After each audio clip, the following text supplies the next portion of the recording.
ሰላም ውድ የቴሌቪዥን ተመልካቾቻችን ከእግዚአብሔር ከአባታችን ከጌታም ከኢየሱስ ክርስቶስ ጸጋና ሰላም ለእናንተ ይሁን። ከቴሌቪዥን የሳቱ መረጃዎች ይዘን ቀርበናል። አስጨናቂ ሀብታው መረጃውን በመምራት ከእናንተ ጋር ቆያለሁ። አብራችሁን ቆዩ።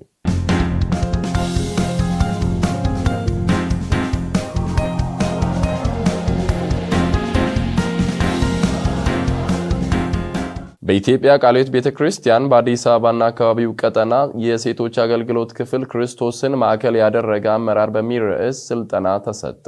በአዲስ አበባና አካባቢው ቀጠና የሴቶች አገልግሎት ከሊቪንግ ጎስፕል ሚኒስትሪ ጋር በመተባበር ክርስቶስን ማዕከል ያደረገ አመራር በሚል ርዕስ የተዘጋጀ ስልጠና በኢትዮጵያ ቃልዮት ቤተክርስቲያን ዋናው ጽሕፈት ቤት ተሰጥቷል። ስልጠናውን የሰጡት ፓስተር ዶክተር አለማየሁ ጎሹ የኢስት አፍሪካ ዋና አስተባባሪ ከቀጠናው የሴቶች አገልግሎት ክፍል ጋር በመተባበር ነው። እንደ አዲስ አበባና አካባቢው ቀጠና የሴቶች አገልግሎት ለመጀመሪያ ጊዜ እንዲህ አይነት ስልጠና የተዘጋጀ ሲሆን ዓላማው የቤተክርስቲያን መሪዎች በቤተክርስቲያን ክርስቶስን መሰል ሕይወት ይዘው መንጋውን እንደሚገባ እንዲመሩ በእግዚአብሔር ቃል መገንባት፣ ማስታጠቅ፣ የተለወጡ መሪዎችን የኢየሱስ ክርስቶስ ተልእኮ የሚያስፈጽሙ ደቀ መዛሙርትን ማፍራት እንደሆነ ተገልጿል። በመጨረሻም ኮርሱን ላጠናቀቁ ከቤል ሄቨን ዩኒቨርሲቲ የምስክር ወረቀት በመስጠት 30 በአመራር ላይ የሚገኙ ሴቶችን አስመርቋል።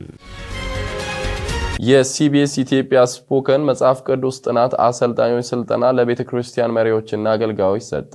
ሮማን ከሊል ተጨማሪ አላት። የካቲት 26 2018 ዓ.ም በኢትዮጵያ ቃልዮት ቤተክርስቲያን ዋና ጽሕፈት ቤት ሲቢኤስ የተባለ መጽሐፍ ቅዱስ ጥናት ሀገር አቀፍ ድርጅት ስልጠና ለተለያዩ ቤተክርስቲያን መሪዎችና አገልጋዮች ሰጥቷል። ሲቢኤስ ኢትዮጵያ የማህበረሰብ የመጽሐፍ ቅዱስ ጥናት አገልግሎት ኢትዮጵያ በተለያዩ ቦታዎችና ጊዜያት ለብዙ ሚሊዮኖች የመጽሐፍ ቅዱስ ጥናት ማሰልጠኛ መጽሐፎችን የማመቻቸት የመጽሐፍ ቅዱስ አጠናን አስፈላጊነትና ዘዴዎች ላይ ስልጠና በመስጠት እንዲሁም የመጽሐፍ ቅዱስ ጥናት ቡድኖች እንዲዋቀሩ ሁኔታዎችን በማመቻቸት ቅዱሳን የእግዚአብሔርን ደቀ መዝሙር ሆነው እንዲቀጥሉና የዕለት ተዕለት እርምጃቸው በእግዚአብሔር ቃል እንዲመሰረቱ እየሰራ ያለ ተቋም ነው። በሀገራችን ኢትዮጵያ ላለፉት 14 ዓመታት በአዲስ አበባና በተለያዩ የኢትዮጵያ ክልሎች በብዙ አቅጣጫዎችና ዘዴዎች ክርስቲያኖች መጽሐፍ ቅዱስ በህብረት እንዲያጠኑ እያገዘ ይገኛል። በዓለም አቀፍ ደረጃ ከ10 ሰዎች 7 የሚያክሉት በማንበብና በመጽሐፍ ታግዘው መጽሐፍ ቅዱስ እንዲያነቡ የመጽሐፍ ቅዱስ ጥናት ማድረግ እንዲችሉ ጥናቶች ያሳያሉ። ስለዚህም ማንበብና መጽሐፍ የማይችሉ ቅዱሳን መጽሐፍ ቅዱስ እንዴት ያንብብ፣ ከሌሎች ጋርስ እንዴት የእግዚአብሔርን ቃል ይነጋገሩ ለሚለው ጥያቄና ለሁኔታው ምላሽ ለመስጠት ሲቢኤስ ስፖከን የማህበረሰብ የመጽሐፍ ቅዱስ ጥናት በንግግር ወይም በቃል የሚደረግ ጥናት የሚል እንቅስቃሴ ጀምሯል። በዚህ እንቅስቃሴ ማንበብና መጽሐፍ የሚችሉና ለዚህ አገልግሎት የሰለጠኑ አስቀድመው መጽሐፍ ቅዱስን በማንበብና ታሪኩን በመሸምደድ በቃሉና ምንም ሳይጨምሩና ሳይቀላቅሉ ቃሉን መምሰል እንዲችሉ መሳጭ በሆነ ትረካ ማንበብ መጽሐፍ እንዲችሉ ሰዎችን በማቅረብ ትረካውን የቀረበላቸው ሰዎች መልሰው ታሪኩን እንዲናገሩና ታሪኩ ላይ መሰረት በማድረግ ጥያቄዎችን በመጠያየቅ ለነባራዊ ሁኔታ የሚሆን ተዛምዶ በመጋራት የእግዚአብሔርን ቃል እንዲያውቁ እንዲረዱና ለሕይወታቸው መርህ አድርገው እንዲያገለግሉ የሚረዳ አይነተኛ መሳሪያ ነው። ለዚህ አገልግሎት ከኢትዮጵያ የተለያዩ አካባቢዎችና ቤተ እምነቶች የተውጣጡ ወደ 35 የሚጠጉ ሰልጣኞች ሰልጥነው ለአገልግሎቱ ተዘጋጅተዋል። ሰሞኑን እዚህ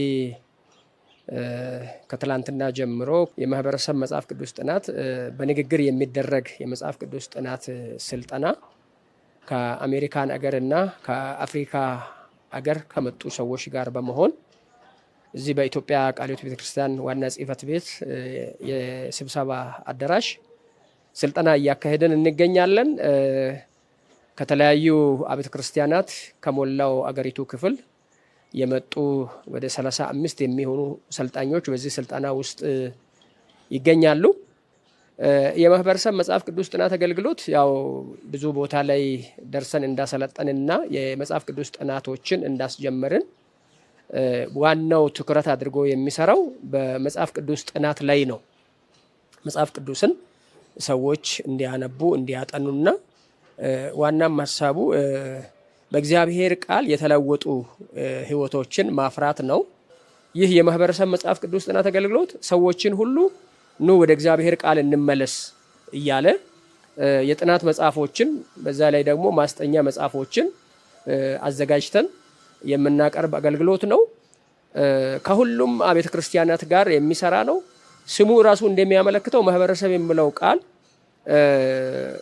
እንደው ያመኑትን ሰዎች ብቻ ሳይሆን ፈቃደኛ ከሆኑ በክርስቶስ ኢየሱስ ያልሆኑ ሰዎች እንኳን መጽሐፍ ቅዱስን እንዲያጠኑ፣ ምክንያቱም መጽሐፍ ቅዱስን ሲያጠኑ መጽሐፍ ቅዱስ ሕይወታቸውን እንደሚለውጥ ስለምናምን መጽሐፍ ቅዱስን እንዲያጠኑ የምናስብ አገልግሎት ነው።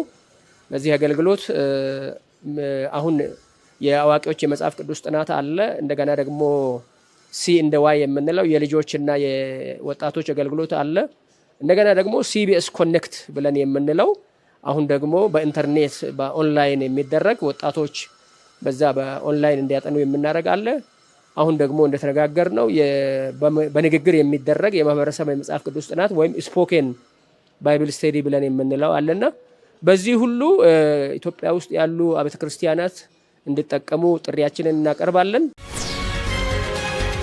በምስራቅ ኦሮሚያ ክርስቶስ ኢየሱስን እንደ ግል አዳኝ አድርገው የተቀበሉ ከ100 በላይ አዳዲስ አማኞች በአዋሽ ወንዝ ላይ የውሃ ጥምቀት መውሰዳቸው ተነገረ። ባልደረባችን ባስሌል ዘሪሁን ተጨማሪ አለው።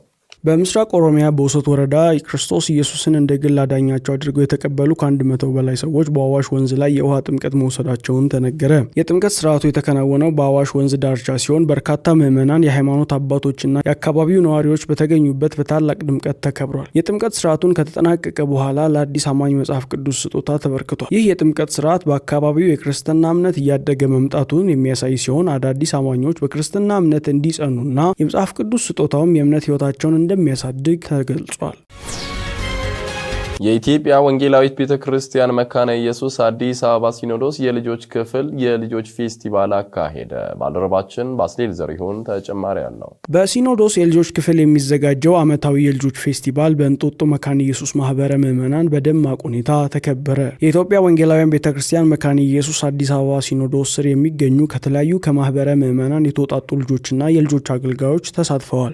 በፌስቲቫሉ የአዲስ አበባ ሲኖዶስ የልጆች አገልግሎት ክፍል አስተባባሪ ቄስ መኳንንት ደስታ የእንኳን ደህና መጣችሁ መልእክት በማስተላለፍ የከፈቱ ሲሆን የጸሎትና የዝማሬም ፕሮግራም ተከናውኗል። በፌስቲቫሉ የእግር ኳስ ውድድሮች፣ የማዳበሪያ ውስጥ ዝላይ፣ ዱላ ቅብብል፣ እጅ ለእጅ ተያይዞ መሮጥ እንዲሁም የተለያዩ ጨዋታዎች በሴቶችና በወንዶች ልጆች መካከል ተከናውኗል። በፌስቲቫሉ የአዲስ አበባ ሲኖዶስ የወንጌል ተልእኮና ቴዎሎጂ ዳይሬክተር የሆኑ ቄስ ሙሉጌታ ከረጋ ለተሳተፉ ማህበረ ምዕመናን ሰርተፍኬትና በተለያዩ ውድድሮች ላሸነፉ ሽልማት ሰጥተዋል። የፌስቲቫሉ ዋና አስተባባሪ የሆኑት ቄስ መኳንንት ደስታ እና አብረው የሚያስተባብሩ እንዲሁም በፌስቲቫል የተሳተፉ ከባረኩ በኋላ ፕሮግራሙ በጸሎት ተጠናቋል። ውድ ተመልካቾቻችን መረጃዎቻችን አሁንም እንደቀጠሉ ናቸው። አሁን ደግሞ ከውጭ ምንጮች ወዳገኘናቸው መረጃዎች እናልፋለን። ክርስቲያን ብሮድካስቲንግ ኔትወርክ ሲቢኤን በኢራን 20 ዓመት የወንጌል አገልግሎት አከበረ።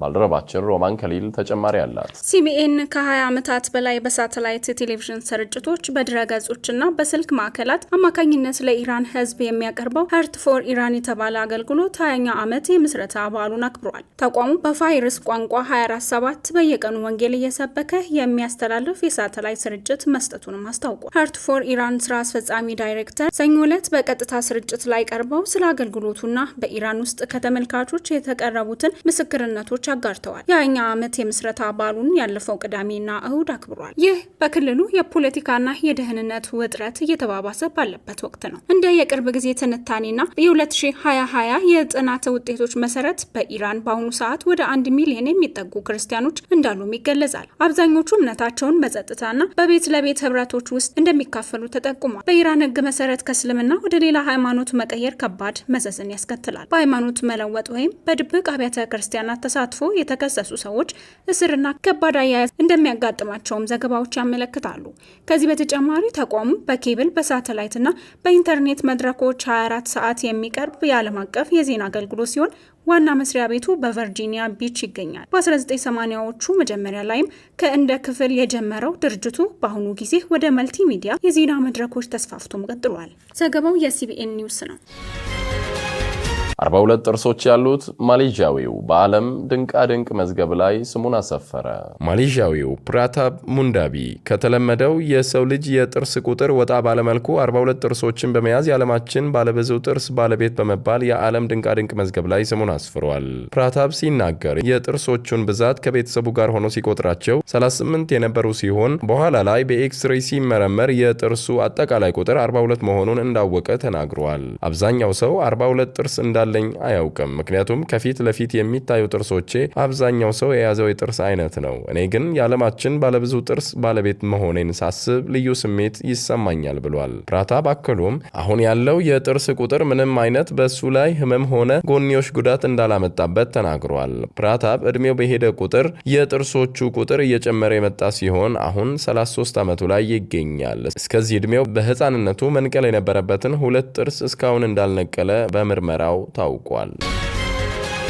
ወደ የቴሌቪዥን ተመልካቾቻችን መረጃዎቻችን የተከታተላችሁትን ይመስል ነበር። መረጃዎቹን በመምራት እኔ አስጨናቂ ሀብታሙ ከመላው የህይወት ቴሌቪዥን የስቱዲዮ ባለሙያዎች ጋር ቆይታ አረኩኝ። ከቀሪ የህይወት ቴሌቪዥን መሰናዶች ጋር መልካም ቆይታ